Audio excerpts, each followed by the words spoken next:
구약성경 룻기 4장 1절에서 6절까지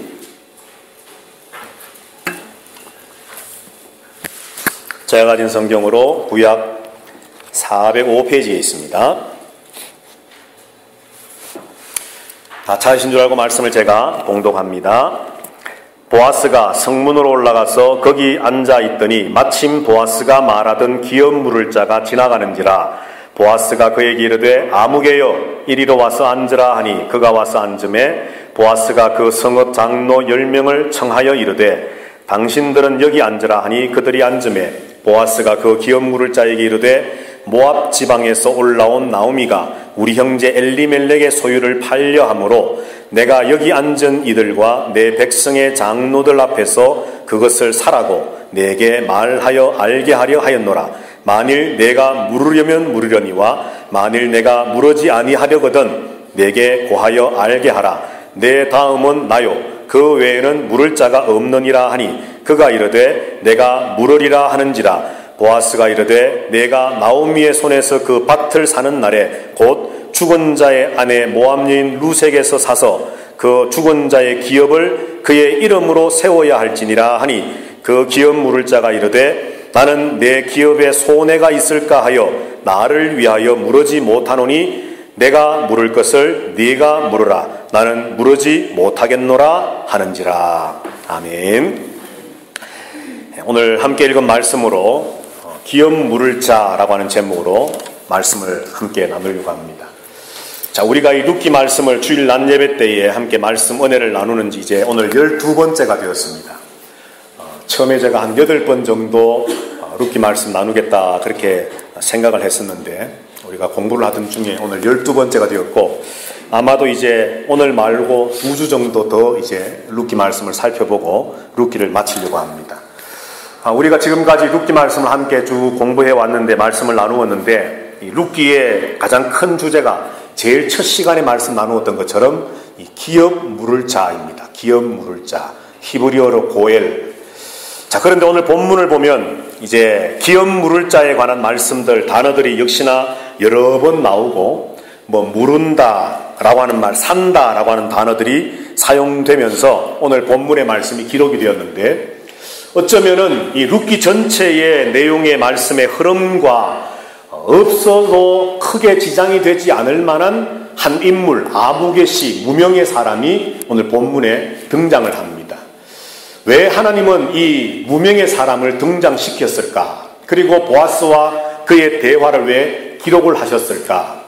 오늘 이 사람의 등장과 이 사람과의 대화를 통해 하나님 우리에게 주시고자 하는 분명한 어떤 메시지가 있기 때문에 오늘 이 사람이 등장하게 되었고 이 말씀이 기록되었을 텐데 자, 그러면 이 기업 물을 자라고 하는 룻기 전체의 주제와 오늘 본문에 기업 물을 자, 물은다, 산다 이런 단어들이 굉장히 많이 나오면서 이 기업 물을 자에 대한 어떤 메시지를 주시는 가운데 도대체 이 사람이 왜 등장해서 왜 필요했을까를 우리가 한번 이제 보아스를 조명해 보기 위해서 기업 물을 자라고 하는 룻기 전체의 핵심 주제를 다시 한번 우리가 생각해 보기 위해서 한번 살펴보려고 합니다. 우리가 잘 아는 것처럼 룻기는 세 사람의 죽음으로 말씀이 시작되었습니다. 엘리멜렉과 두 아들 기럐과 말론 이 세 사람의 죽음으로 이야기가 시작되었다가 이제 룻기 4장에 와서는 한 쌍의 아름다운 결혼과 함께 한 생명의 탄생의 기쁨과 축복으로 말씀이 맞춰지고 있습니다. 죽음으로 시작했다가 생명으로 끝이 나고 슬픔과 눈물로 시작했다가 기쁨과 축복으로 맞춰지는 책이 바로 이 룻기의 책입니다. 자, 그러면 이제 오늘 우리가 본문의 말씀으로 들어가서 오늘 본문에 보면 기회를 잃어버린 아무개시 무명씨가 나오고 또 그 기회를 붙잡게 된 보아스가 등장을 합니다. 자, 먼저 우리가 1절 말씀에 나오는 보아스가 부르기를 아무개여 이리로 와서 앉으라 하는 그 아무개, 이 아무개여 이리로 와서 앉으라 하는 이 말은 요즘으로 치면 어이 이리 와봐 이 말입니다. 그러니까 어떻게 보면 참 무례한 것처럼 보여지는데 왜 하나님께서는 오늘 우리가 아는 것처럼 이 사람은 보아스보다도 더 우선순위의 기업 물을 자입니다. 엘리멜렉의 친족들 중에서 가장 가까운 자로서 친족으로서의 기업 물을 자로서의 자격과 조건을 갖추고 있는 자이고 보아스가 그에게 기업을 물으라고 제안할 정도의 재력도 가지고 있는 사람입니다. 어떤 인간적인 조건을 보아도 그가 이 기업 물을 자의 역할을 충분히 감당할 수 있는 사람이었음에도 불구하고 오늘 성경은 그의 이름을 밝히지 않습니다. 심지어는 그를 아무개라고 무명으로 그냥 홀대하고 있습니다. 왜 하나님께서는 이런 중요한 위치에 있었던 사람, 중요한 신분을 가지고 있는 사람, 그리고 기업 물을 자로서 가장 최적의 조건과 환경을 가지고 있었던 이 아무개씨 무명의 이 사람을 왜 이렇게 취급하고 있을까요? 자, 오늘 우리가 본문에서 그것을 이제 발견할 수 있습니다. 오늘 본문의 말씀에 보면 보아스가 그를 불렀습니다. 그리고는 그에게 말하고 제안하지요. 이제 우리의 친족 중에 엘리멜렉이 모압으로 이민을 갔다가 이제 다 죽고 아들까지 다 죽고 나오미가 돌아왔는데 그 가정에 그 가문의 땅을 이제 누군가가 친족이 사줘야만 하는데 그 일에 가장 우선되는 자격이 있는 사람이 당신이다. 그래서 당신이 나오미로부터 그 밭을 사서 그 가문의 가정에 기업 물을 자가 되겠느냐라고 묻습니다. 4절 말씀에 제일 마지막에 말씀에 보면 그가 이르되 내가 물으리라 하는지라 흔쾌히 대답을 합니다. 내가 물으겠다. 내가 그 밭을 사겠다. 자, 그런데 오늘 말씀해 보니까 5절에서 이제 보아스가 이제 한 가지를 더 제안을 하고 이야기하지요. 보아스가 이르되 네가 나오미의 손에서 그 밭을 사는 날에 곧 죽은 자의 아내 모압 여인 룻에게서 사서 그 죽은 자의 기업을 그의 이름으로 세워야 할지니라 그렇게 말합니다. 그 말을 들은 이 아무개 씨가 6절에서 이제 이야기합니다. 말합니다. 그 기업 물을 자가 이르되 나는 내 기업에 손해가 있을까 하여 나를 위하여 물으지 못하노니 내가 물을 것을 네가 물으라. 나는 물으지 못하겠노라 하는지라. 처음에는 물으겠다 했다가 금방 마음이 바뀌어서 나는 못하겠다 거절하고 포기하고 책임을 회피합니다. 자, 왜 이런 일이 일어났을까요, 여러분? 처음에는 하겠다가 했다가 왜 나중에는 안 하겠다고 했을까요? 이제 우리가 구약의 율법을 한번 생각을 해보고 또 이 현재의 상황을 생각해 보면 이 사람이 왜 이런 말과 행동을 했는가를 충분히 우리는 알 수 있습니다. 처음에 보아스가 이 아무개 씨에게 제안을 했지요. 나오미에게서부터 밭을 사서 엘리멜렉 가정의 가문의 기업을 물으는 자 되겠느냐. 듣고 생각을 해봅니다. 엘리멜렉도 죽었고 기럨과 말론 두 아들도 죽었고 나이 많은 나오미가 있는데 그 나오미로부터 밭을 사서 땅을 삼으로 기업을 물러주고 그리고 나이 많은 미방인 나오미를 거두어 들임으로 한 가정을 이룰지라도 나오미는 이미 나이가 많으니 자녀를 낳을 만한 가능성이 없다. 그러므로 내가 내 돈을 들여서 그 땅을 사들인다 할지라도 나오미가 자녀를 낳을 가능성이 없으니 저 땅은 고스란히 내 땅이 될 것이고 내 자손 대대로 물려줄 수 있는 우리 재산이 될 것이다. 참 좋은 기회다. 내가 물으겠다. 예스라고 대답합니다. 그런데 그 대답을 들은 보아스가 말하지요. 5절에서 아주 핵심적인 말이 있습니다. 그게 뭐냐면 네가 그 밭을 사는 날에 곧 죽은 자의 아내 모압 여인 룻에게서 사서 그 죽은 자의 기업을 그 이름으로 세워야 한다라고 말합니다. 보아스가 말하는 겁니다. 아니, 네가 결혼할 사람은 나오미가 아니고 룻이야. 룻은 여러분 어떻습니까? 젊은 여자거든요. 이 아무개 씨가 자기가 생각하기에는 나오미와 결혼을 해서 나오미와의 사이에 아들이 자녀가 태어나지 않을 것을 예상을 하고 예스라고 승낙을 했는데 보아스가 제안하는 것은 네가 기업 물을 자가 되어서 그 땅을 사고 그 가정을 네가 거두어 드릴 때 결혼할 여자는 나오미가 아닌 룻이고 룻과의 사이에서 자녀가 태어나면 그 죽은 자의 기업, 다시 말해서 엘리멜렉과 말론의 기업을 룻과의 사이에서 태어난 자녀에게 그 땅을 다시 상속해 줘야 할 책임과 의무가 내게 있다. 그래도 하겠느냐? 생각이 바뀐 겁니다. 6절의 말씀에 뭐라 그럽니까? 내 기업에 손해가 있을까 하여 나를 위하여 무르지 못하겠다 말합니다. 조금 전까지만 해도 나오미와 결혼을 해서 자녀가 태어나지 않을 걸 생각하고 상상할 때에는 옳다구나, 이 땅은 고스란히 내 것이 되겠구나 라고 생각을 했을지 모르는데, 네가 결혼할 사람은 나오미가 아닌 룻이다. 그리고 그 룻과의 관계에서 자녀가 태어나면 죽은 자의 이름을 따라서 그 남자들의 자손인 그 태어난 아이에게 이 땅은 상속해 줘야만 한다라고 하는 율법에 근거한 보아스의 말을 듣자마자 손해보기 싫다. 내가 무엇 때문에 내 돈 들여서 이 땅을 샀다가 나중에 아들이 또 태어나면 물론 자기 아들이지만 그 땅 소유는 내 이름이 될 수 없는 거거든요. 말론 이름으로 태어난 그 아들에게 또 다른 그 아이에게 줘야 되기 때문에 본인으로서는 손해라는 거지.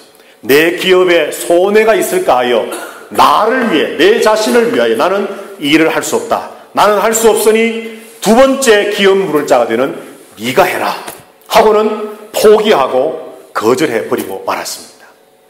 자, 여러분들 율법을 보면, 모세오경을 보면 하나님께서 말씀하시기를 어떤 한 가정에 남자들이 다 죽고 여자만 남아있어서 그 여자가 생계가 힘들어질 때에 조상 때부터 물려받고 내려오던 그 땅을 팔아야 되는데, 그 땅을 팔 때에 구약 모세오경 율법에 보면 아무에게나 팔 수가 없습니다. 친족들에게 팔아야 됩니다. 가장 가까운 친족들에게서부터, 만약에 그 친족이 없으면 그 다음 사람에서 같은 가문 안에 있는 친족들에게만 땅을 팔므로 조상 때부터 물려받아오는 그 토지, 땅, 부동산을 같은 그 가문, 같은 족속 안에서 계속 유지해 나갈 수 있도록 하는 것이 하나님의 명령이요 말씀이었습니다. 왜냐하면 이 땅은 누구의 것이기 때문입니까? 하나님의 것이기 때문입니다. 너희에게 임시로 주었지만은 각 지파를 따라, 족속을 따라, 가문을 따라 땅을 나누어 주었지만 이 땅의 원래 주인은 하나님이기 때문에 네 가문의 땅을 너희 가문이, 너희 족속이 계속해서 관리하고 유지해 가라는 그런 의미에서 하나님은 같은 친족들 사이에 땅을 사고 팔도록 합니다. 그리고 만약에 친족이 없을 경우에 남에게 땅을 판다 했을 때에 땅을 팔 수는 있지만, 그럴 경우에 땅을 판 뒤에 50년째가 되는 해에, 다시 말해 희년때에 땅을 산 사람은 아무런 조건 없이 다시 땅 주인에게 돌려줘야만 합니다. 왜냐하면 땅은 하나님의 것이기 때문입니다.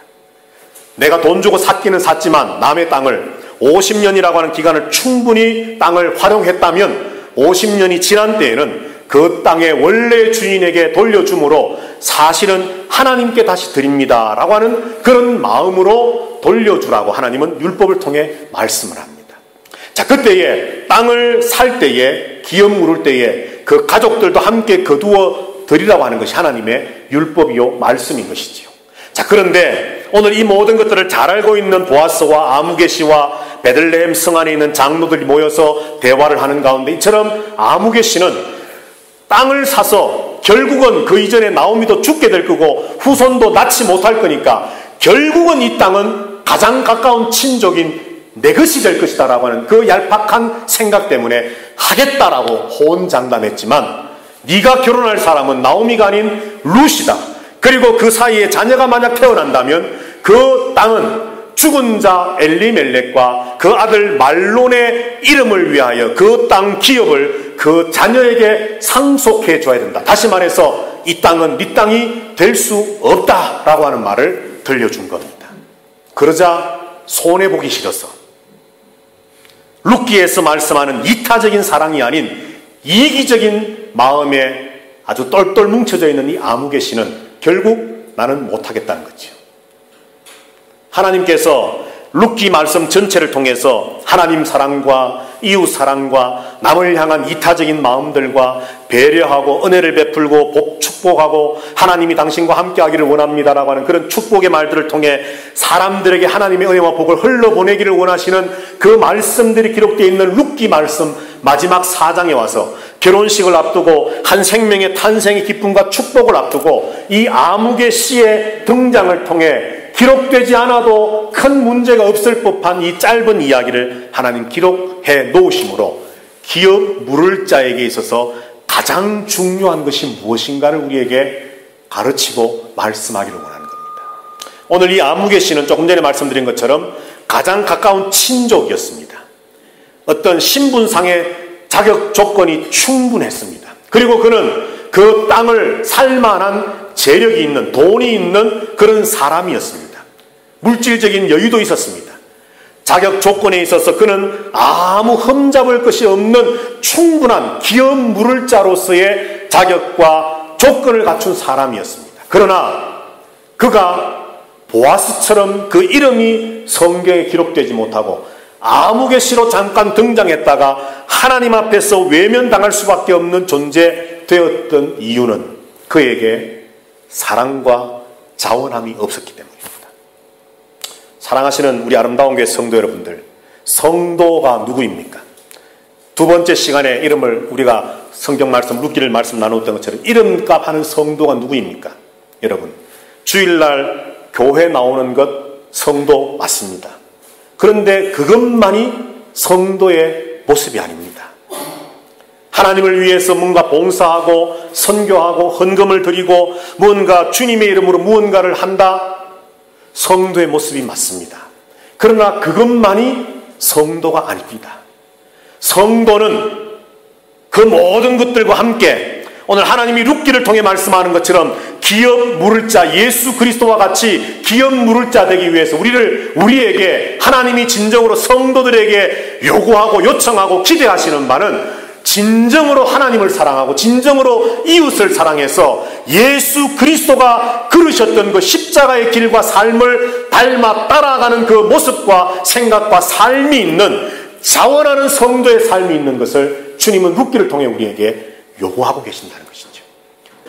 그 사람의 조건과 환경과 모든 것은 다 갖추어져 있는 사람이었지만 기업 물을 자로 충분한 사람이었지만 마지막 순간, 결정적인 순간에 그가 자기가 가지고 있는 그 조건과 자기가 가지고 있던 환경과 자기가 충분히 기업 물을 자로서 감당할 수 있었던 그 모든 것들을 들여 그 자리에 설 수 있었음에도 불구하고 그것을 거절하고 포기하고 책임을 회피함으로 통해서 성경책에 아무개, 무명, 이름 없는 자로 등장하고 역사의 뒤안길로 사라지는 것처럼 어쩌면 우리가 예수를 믿습니다. 주님, 주님 하지만 마태복음 7장에서 나는 너를 알지 못하겠다 주님 말씀하시는 것처럼 우리가 이 땅에 살면서 종교적인 삶을 살고 종교적인 활동을 하고 정말 예수의 이름을 앞에다 내세우면서 종교인으로 살아간다 할지라도 정말 그 안에 있어야 할 하나님의 참된 말씀의 의미와 정신과 스피릿이 없을 때에 어쩌면 하나님은 나는 너를 알지 못하겠다. 아무개여 너는 누구냐? 라고 말씀하실 수 있다는 사실입니다. 오늘 이것을 우리에게 하나님 말씀하기 위해서 어쩌면 기록되지 않아도 아무런 어려움이 없을 법한 이 아무개 씨의 등장과 그의 이야기를 하나님은 기록을 해 놓으셨다는 거지요. 자, 그러면 이 아무개와는 반대로 오늘 보아스가 이제 등장을 하고 그 보아스가 예수 그리스도와 같은 하나님과 같은 기업 물을 자로서 오늘 룻기에 등장을 하면서 바로 우리의 기업 물을 자 되신 우리의 구속주 되시는 예수 그리스도를 그림자처럼 보여주는 예표하는 인물로 보아스가 등장하는데 오늘 이 아무개 씨와는 정반대로 보아스는 과연 어떤 사람이었나 우리가 한번 생각을 해보면서 말씀의 은혜를 나누고 오늘 저와 여러분들도 이 시대의 보아스, 이 시대의 기업 물을 자 되는 구속자와 같은 삶을 살게 되기를 주님의 이름으로 부탁을 드립니다. 자, 그러면 보아스는 어떤 사람이었는가 우리가 세 가지를 한번 생각을 해보려고 합니다. 먼저 첫 번째로 보아스는 자기 개인의 유익보다는 남을 위한 삶, 다시 말해서 책임과 의무를 다하는 삶을 살았던 사람이 바로 보아스였습니다. 오늘 이 아무개 씨가 내 기업에 손해가 있을까 하여 나를 위하여 무르지 못하겠노라 하면서 철저하게 이기적이고 개인적인 삶의 대표주자였다면 오늘 반대로 보아스는 내 개인적인 유익보다는 남을 위한 삶, 다시 말해서 책임과 의무를 다하는 삶을 사는 본보기의 삶이 바로 보아스의 삶이었다는 거죠. 자, 지난주에도 우리가 3장 13절 말씀을 보면서 책임이라고 하는 단어를 우리가 생각하면서 지난주 설교 제목이 책임지는 성도였지요. 자, 그런데 우리가 3장 13절 말씀에 보면 이 밤에 여기서 머무르라. 아침에 그가 기업 물을 자의 책임을 내게 이행하려 하면 좋으니 그가 그 기업 물을 자의 책임을 행할 것이니라. 만일 그가 기업 물을 자의 책임을 내게 이행하기를 기뻐하지 아니하면 여호와께서 살아계심을 두고 맹세하노니 내가 기업 물을 자의 책임을 내게 이행하리라. 아침까지 누워있을지니라 하는지라 하는 말씀이 있습니다. 자, 3장에서부터 2장에서부터 보아스가 어떤 인물인지 우리는 쭉 살펴보아 왔습니다.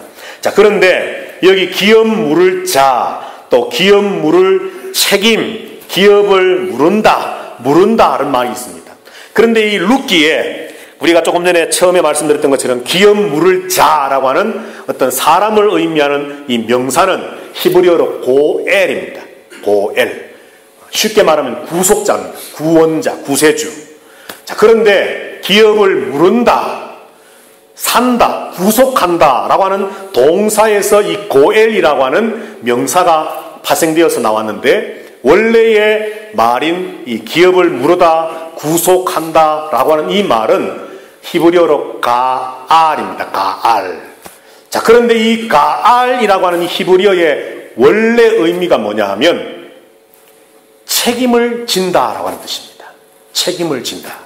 사실 우리 한글 성경 3장 13절에 기업 물을 자의 책임, 기업 물을 자의 책임, 그렇게 기업 물을 자의 책임이라고 하는 말이 같이 이렇게 붙어서 나오는데 원문 그대로를 번역을 하면 같은 말을 두 번 번역하는 것이 되는 거지요. 그러니까 사실은 기업 물을 자의 일을 내가 행하겠다. 기업 물은 일을 내가 행하겠다. 이렇게 번역을 해도 되고 혹은 그냥 내가 책임지겠다. 이렇게 번역을 해도 되는데 자, 그런데 우리 한글 성경에서는 영어 성경은 그렇게 하지 않았는데 다른 모든 성경들이 그렇게 하지 않았는데 한글 성경은 기업 물을 자의 책임 그러면서 가알이라고 하는 그 하나의 단어의 의미를 같은 말로 두 번 번역을 해놓은 것처럼 한글 성경은 되어 있다는 것이죠. 여하튼 간에 가알, 고엘이라고 하는 구속자, 기업 물을 자라고 하는 그 고엘이라고 하는 명사가 가알이라고 하는 동사에서 만들어진 말인데 가알이라고 하는 말은 구속하다, 값을 주고 사다, 기업을 물으다는 의미로 우리가 쓰지만 원래의 이 히브리어의 뜻은 내게 주어진 책임을 내가 진다, 의무를 다한다 라고 하는 의미의 동사 단어라는 것입니다. 자, 그런데 오늘 본문의 4장에 넘어와서 물은다 라고 하는 말, 기업을 물은다, 네가 기업을 물으겠느냐, 내가 기업을 물은다, 나는 내 기업에 손해가 있을까 하여 나를 위해 기업을 못 물으겠다, 동사들이 계속 기록되면서 가알이라고 하는 동사들이 기록되면서 이 말을 원문 그대로를 직역하면 내가 책임을 지겠다, 책임을 못 지겠다, 의무를 다하겠다, 의무를 못하겠다 이런 말로 번역을 해도 의미상에 아무런 어떤 하자가 없다는 것이죠. 자, 여하튼 어쨌든 간에 오늘 보아스는 이 기업 물을 자라고 하는 말을 통해서 기업을 물은다는 말을 통해서 하나님께서는 다시 한번 이 보아스가 무명시와는 정반대로 내 재산 보호하기 위해서 나를 위해서 기업 물을 책임, 친족이라고 한다면 율법에 하나님 말씀하기를 가장 가까운 친족이 땅을 만약에 팔게 된다면 가장 가까운 친족이 그 땅을 사주면서 그 가정에 남아있는 식구들까지도 다 거두어서 결국은 그 땅을 원래 나중에 가족들에게로 다시 상속해줘야 할 그 책임과 의무를 이스라엘 백성들에게 하나님 지워주셨음에도 불구하고 이 아무개 씨는 재산에만 욕심이 있었기 때문에 그것을 포기해버렸지만 보아스는 그렇지 않았다는 것이죠. 비록 내 재산에 손해가 있게 될 것이지만 그래서 룻과의 사이에서 자녀가 태어나면 그 자녀에게 그 죽은 자의 이름으로 할아버지와 아버지의 이름으로 그 땅을 다시 그 가정에 돌려줘야 되는 내 재산에 손해가 있을 것이 불보듯 뻔하지만 보아스는 자기가 친족으로서 기업 물을 자로서의 책임과 의무를 가아를 그는 실천했다라고 하는 것입니다. 오늘 하나님은 저와 여러분들에게 이것을 이 아무개 씨와 보아스를 비교하시면서 우리에게 말씀하기를 원하시는 겁니다. 한국 교회의 어떤 맹점 중에 한 가지는 교회의 멤버십을 너무 값어치 없이 준다는 것에 있습니다. 그죠? 누군가가 오면 쉽게 그냥 받고 6개월 정도 지나면 세례 주고 다음 해에 집사 임명해버리고 그 사람의 신앙이 어찌 되었든지 그 사람이 교회에 대한 어떤 멤버십과 책임감이 있는지 없는지는 살펴보지 않고 오면 할렐루야 잘 오셨습니다. 시간 지나면 세례 주고 시간 지나면 서리 집사 주고 시간 지나면 안수 집사 주고 시간 지나면 장로 세워서 그 사람의 신앙이 정말로 하나님 중심 말씀 중심의 신앙인인지 아닌지에 대한 공동체의 점검도 없이 한국교회는 지금까지 이렇게 해왔다는 겁니다. 그러다 보니까 교회에 대한 책임들이 없는 겁니다. 그죠? 이것이 오늘날 한국교회가 몸살을 앓게 된 결과를 낳고 말았다는 것이죠. 한 사람의 신앙인도 그렇고 교회도 그렇고 우리의 삶은 여러분 예수 그리스도를 믿는다 하면 조금 이따가 말씀하겠지만 여러분 한번 묻겠습니다. 하나님을 믿으십니까? 아니 세 분밖에 대답을 안 하세요. 왜? 하나님을 믿으십니까? 예수 그리스도를 믿으십니까?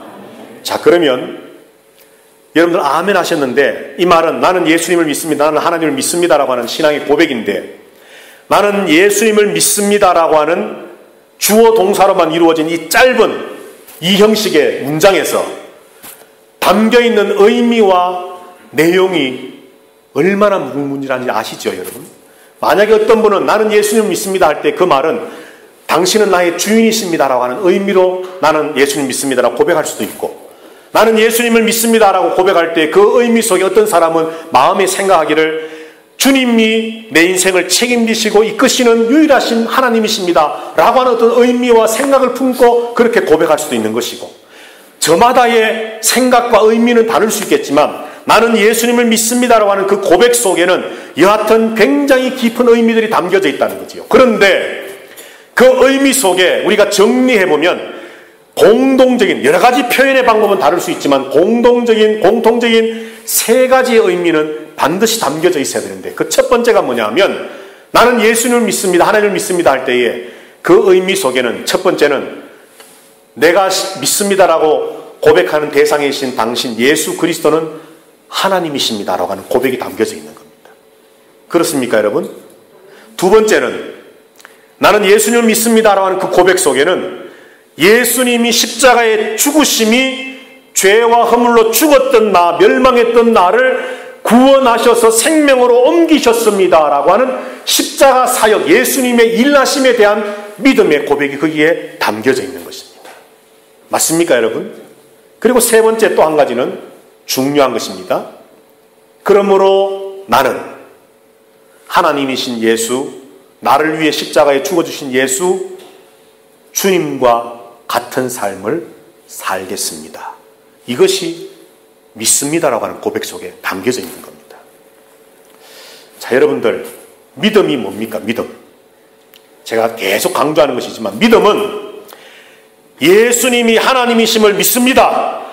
그 하나님이신 예수께서 인간이 되셔서 이 땅에 오셔서 십자가에 죽으심으로 내가 그 예수를 믿을 때 구원받음을 믿습니다. 이것이 믿음의 첫 출발인데 믿음이 여기에서 끝나면 믿음의 완성이 아닙니다. 믿음은 그 예수님을 믿고 그 믿는 자에게 하나님이 요구하시는 믿는 성도의 삶을 살아가는 그것까지가 포함되어지는 것이 온전한 믿음입니다. 누군가가 나는 예수를 믿습니다. 예수가 하나님이심을 믿습니다. 예수의 십자가가 나의 죄를 위한 것임을 믿습니다.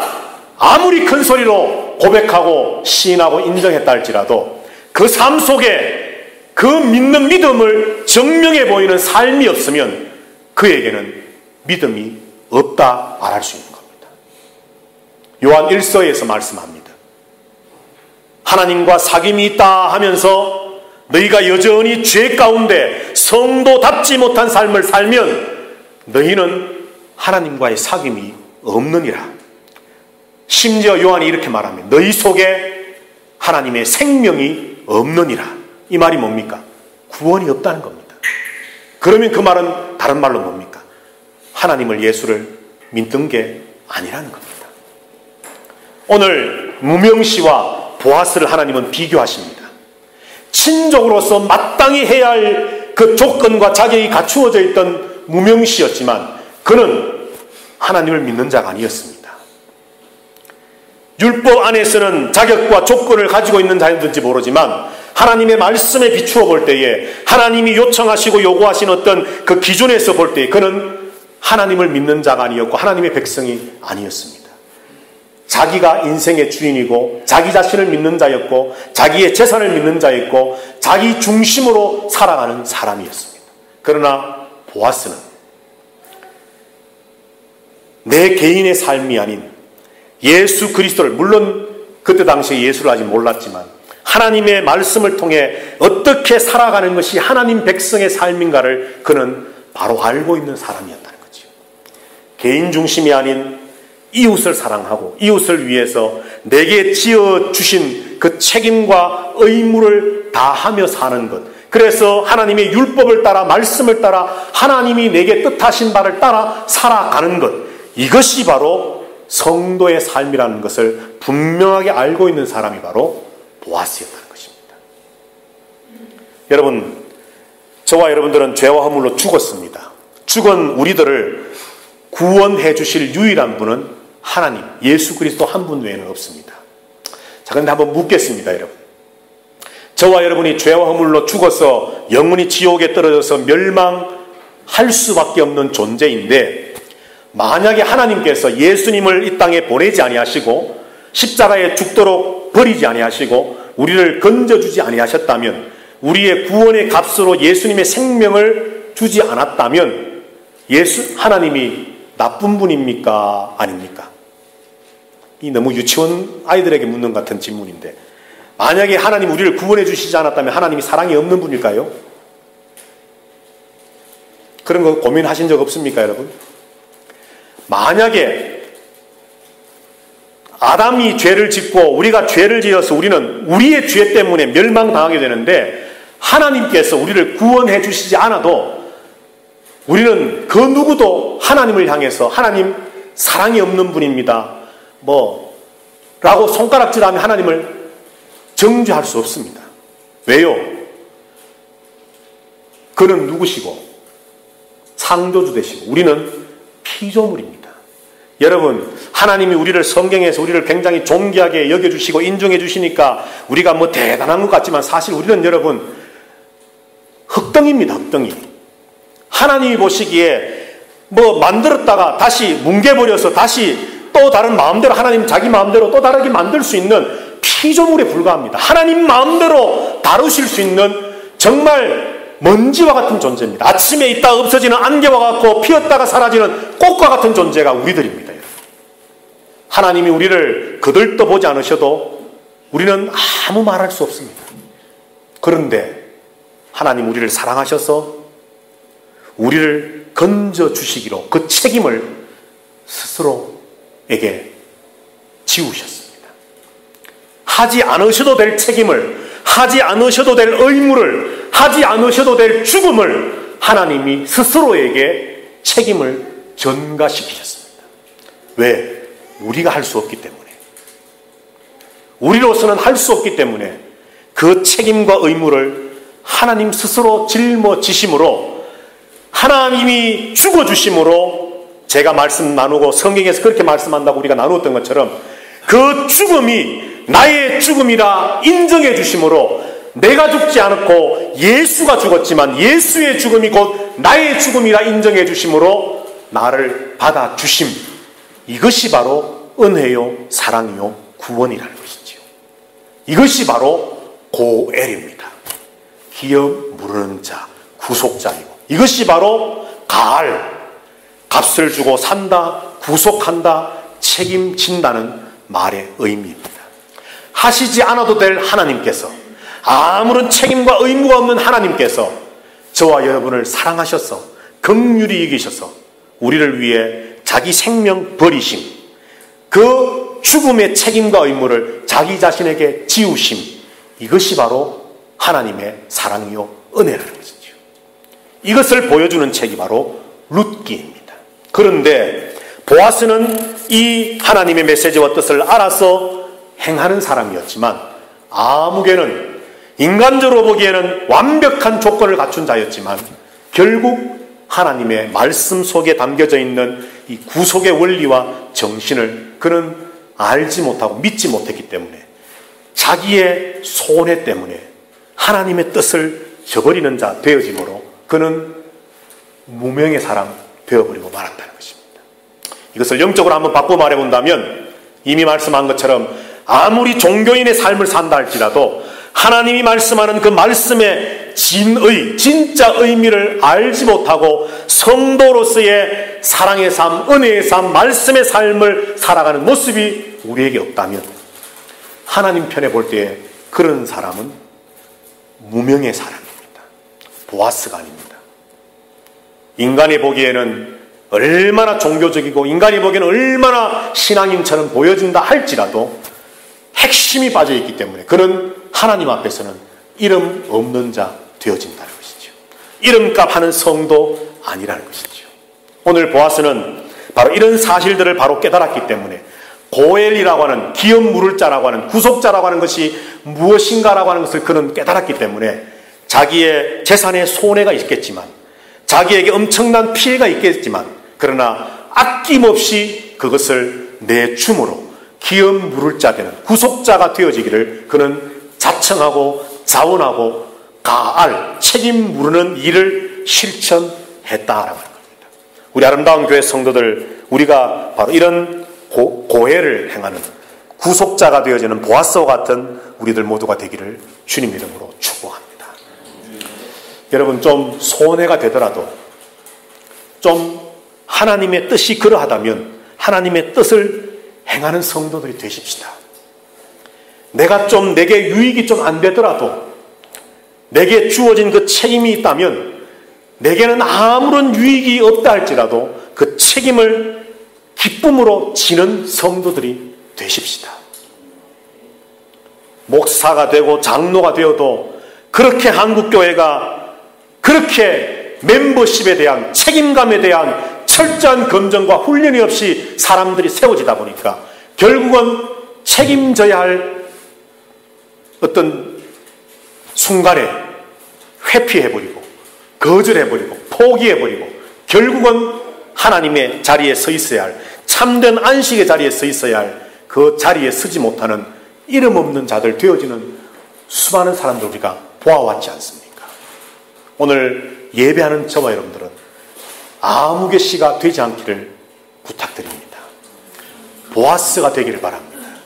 하나님이 자기 스스로 모든 책임을 스스로에게 지우셔서 죽지 않아도 될 십자가의 죽음을 죽어주심으로 우리를 건져주셨던 것처럼, 나는 아무런 책임과 의무가 없어서 내가 하지 않아도 될 그 일이 있다 할지라도 하나님이 내게 그것을 요구하시고 지우셔서 네가 해라 말할 때에 그것을 아멘 주님 삶 따르겠습니다, 내가 주님을 믿습니다라고 고백하는 것처럼, 주님을 하나님으로 믿는 것처럼, 그 십자가의 사역을 내가 믿는 것처럼 주님 걸어가신 그 삶의 길을 나도 따르겠습니다, 걸어가는 우리 되어지기를 바랍니다.